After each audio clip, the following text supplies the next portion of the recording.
ज़्यादातर लोग बकरा ईद पर ये 3 गलतियां करते हैं जिसकी वजह से शुगर और ब्लड प्रेशर हाई हो जाता है। आपके घर में अगर किसी को शुगर और हाई ब्लड प्रेशर है तो ये वीडियो आखिर तक जरूर देखें, क्योंकि आज हम बताएंगे आपको कि कुर्बानी का गोश्त सही तरीके से कैसे खाया जा सकता है जिससे कि शुगर भी हाई ना हो और ब्लड प्रेशर कंट्रोल में रहे।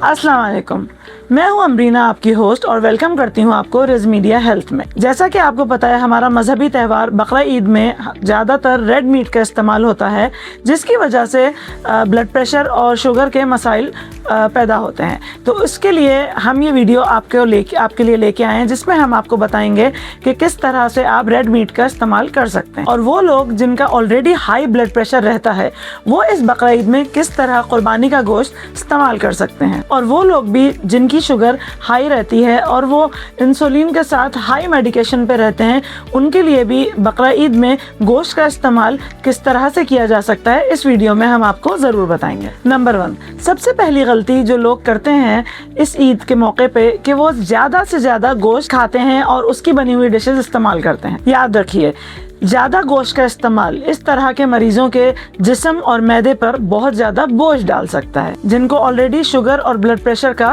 प्रॉब्लम रहता है। इसीलिए एक वक्त में मुनासिब क्वांटिटी होना बेहद ज़रूरी है।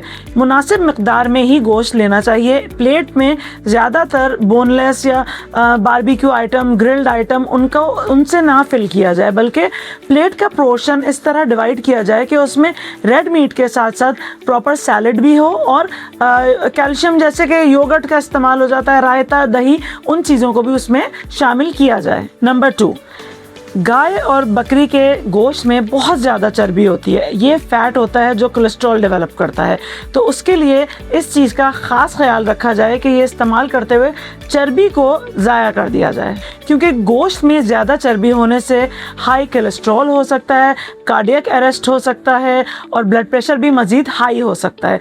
वो पेशेंट जिनको ब्लड प्रेशर नहीं है, अक्सर और बेशतर वो इस चीज़ को नज़रअंदाज कर देते हैं कि हमें तो ब्लड प्रेशर नहीं है, हमारा बीपी हाई नहीं रहता, हमें तो शुगर नहीं है। लेकिन अगर आपकी फैमिली में भी इस चीज़ की टेंडेंसी है तो still you are at the risk factor.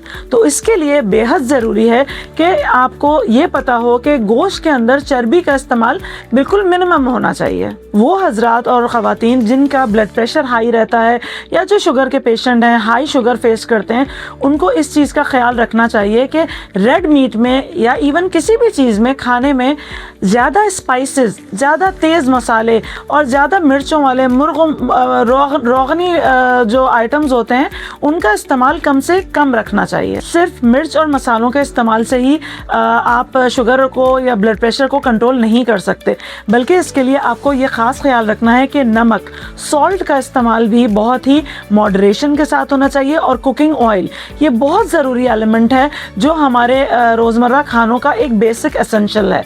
तो इसका इस्तेमाल बहुत ही ज़्यादा एक मॉडरेट लेवल में होना चाहिए ताकि वो किसी की भी सेहत पे कोई नुकसानदेह इफेक्ट ना लाए। नंबर 3, जो सबसे ज़्यादा ज़रूरी चीज़ है, जब गाय और बकरी का गोश्त बकरा ईद में घर में आता है तो अक्सर और बेशतर हम लोग ग्रीन वेजिटेबल्स को इग्नोर कर देते हैं, जो बहुत बड़ा एक अलार्मिंग साइन होता है। तो आपको ये ख़ास ख्याल रखना है, ना कि वो लोग जिनका ब्लड प्रेशर हाई रहता है या शुगर के पेशेंट हैं या फिर जिनका यूरिक एसिड बढ़ा हुआ है, हाई कोलेस्ट्रॉल के इशूज़ हैं, बल्कि नॉर्मल लोग भी जिनको कोई प्रॉब्लम नहीं है। तो इट्स बेटर कि वो किसी मज़ीद प्रॉब्लम्स को वेलकम ना करें और ग्रीन वेजिटेबल्स को अपने इस्तेमाल में रखें। जैसे कि गोश्त के साथ साथ हमारे लिए बेहद ज़रूरी है कि हम सैलड्स का इस्तेमाल करें, जैसे खीरा, टमाटर, प्याज, लेमन, सलाद पत्ता, ये बहुत ज़रूरी एलिमेंट है। बल्कि इसके साथ साथ हम ये भी रेकमेंड करेंगे कि जब भी लेडीज़ मीट की कुकिंग की तरफ आती हैं, शुरू में चलें चंद दिन हम बारबेक्यू आइटम्स की तरफ बहुत फोकस कर लेते हैं, लेकिन उसके बाद आप गोश्त के साथ कुकिंग में ही वेजिटेबल्स का इस्तेमाल लाजमी रखें, जैसे कि पालक, इट्स द बेस्ट थिंग। ये हमारी बॉडी में बहुत अच्छा न्यूट्रिशन फैक्टर्स लाता है, तो इसके लिए हम पालक गोश्त इस्तेमाल कर सकते हैं। शलजम होता है, शलजम गोश्त पक सकता है। इसके अलावा भिंडियाँ होती हैं, भिंडी गोश्त हो सकता है। ये सब वो चीज़ें हैं जो हमारी बॉडी के अंदर हमारे तमाम वाइटामिन्स, मिनरल्स और जितने भी नेसेसरी आइटम्स होते हैं उनको बैलेंस करते हैं। सबसे ज़रूरी चीज़ जो बहुत सारे लोग इग्नोर कर देते हैं वो ये है कि जब हम रेड मीट का इस्तेमाल कर रहे होते हैं, बारबेक्यू आइटम्स खा रहे होते हैं, इसके अलावा जब रोगनी आइटम्स होते हैं, ये सब चीज़ें जब हम खाते हैं तो इसके साथ जो हम इस्तेमाल कर रहे होते हैं सोडा ड्रिंक्स, वो मशरूबात बहुत ज़्यादा हमारी सेहत के लिए डेंजरस होते हैं। और इसके साथ मिठाइयों का इस्तेमाल ऐसे त्योहारों पे मज़ीद बढ़ जाता है, मीठे का इस्तेमाल बढ़ जाता है। तो इसकी वजह से ये सब चीज़ें जब एक कॉम्बिनेशन इफेक्ट डालती हैं हमारी बॉडी में तो they work as a blast. तो इसके लिए हमें बैलेंस रखना बहुत ज़रूरी है कि हमारी बॉडी में जब हम फिज़ी ड्रिंक्स यूज़ कर रहे होते हैं, सोडा ड्रिंक्स यूज़ कर रहे होते हैं, तो ऑलरेडी शुगर लेवल हाई हो रहा होता है। इसके साथ जब हम मिठाई और मीठी चीज़ें हम इस्तेमाल कर रहे होते हैं तो उनका कॉम्बिनेशन बॉडी के अंदर कोई पॉजिटिव एलिमेंट नहीं लाता। इसको इग्नोर नहीं करना चाहिए। बहुत सारे लोग ये गलती करते हैं कि जी हमें हैवी फील हो रहा है, we should go for the fizzy drink, it will become digestion, ये हमारा हाजमा करेगा। लेकिन नहीं, ऐसा नहीं होता।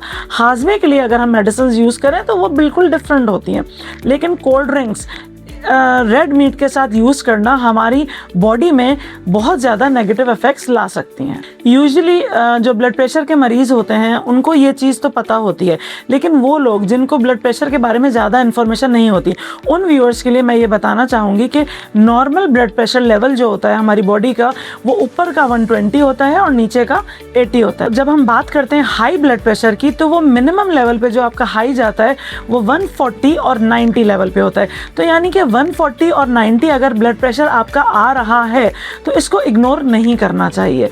वो पेशेंट्स जो ब्लड प्रेशर की मेडिसिन यूज़ करते हैं, इन दिनों में, बकरा ईद के दिनों में, जब वो इस तरह की ग़िज़ाएँ इस्तेमाल कर रहे हैं जिसमें रेड मीट ज़्यादा यूज़ हो रहा है, तो उन्हें चाहिए कि वो अपनी दवाइयों को पाबंदी से इस्तेमाल करें।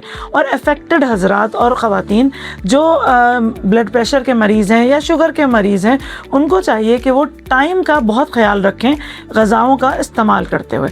लेट नाइट मील्स नहीं यूज़ करनी चाहिए। और बहुत सारे लोग होते हैं जिनके घरों में ब्लड प्रेशर मशीन्स नहीं होती, तो इसके लिए अव्वल तो हम आपको रेकमेंड करेंगे कि हम सजेस्ट करेंगे कि आप हमेशा ब्लड प्रेशर मशीन जो है वो घर में रखें, क्योंकि आजकल जिस तरह की डाइट्स हैं, जिस तरह के खाने हैं, उसमें ये प्रॉब्लम किसी के साथ भी हो सकती है।